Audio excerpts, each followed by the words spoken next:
You know, the challenge with scaling up a company is managing the chaos that comes along as you add people and product lines and just processes to the organization. And so at the heart of our work is this idea that routine sets you free, that your success and that of your company is just the sum total of what you do more of, less of, or different every day. And so back in 1991, when I launched this executive program at MIT, I had to develop a set of curriculum for these hard-charging, aggressive CEOs that wanted to scale up their business.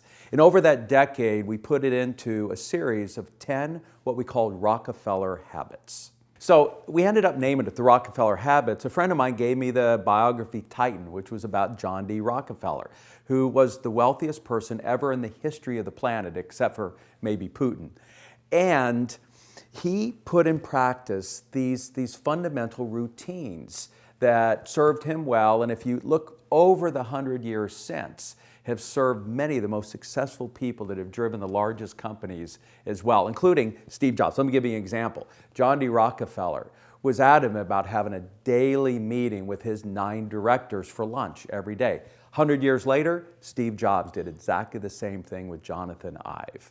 So we assembled this list of routines into what we call the Rockefeller Habits Checklist, which you can access through the blog. Now, as you go through it, I want you to keep 2 questions in mind that I get all the time. First, what if you have nothing hardly checked in the list? I remember this company in India, been around for 130 years and didn't have a single item checked. How did they survive?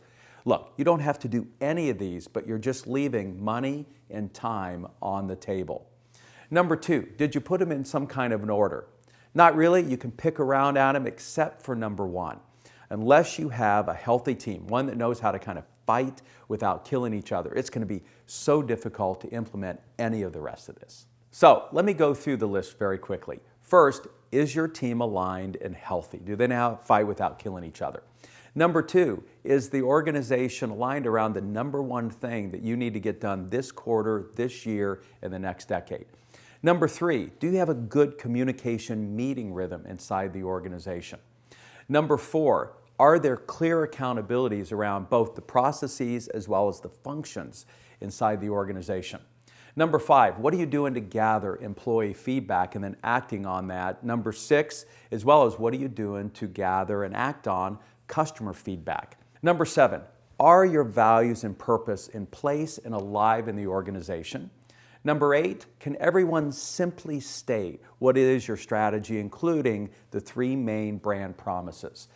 Number 9, is everyone clear whether they've had a good day and good week or not? Are there real metrics in place so they know?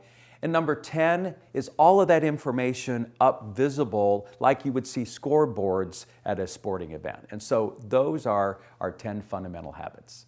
If you want to learn more, go on our blog. You're going to find some inspiring case studies and the Rockefeller Habits Checklist to download. Check it out, share it with your team, and if you have any questions, leave a comment. Thanks for watching.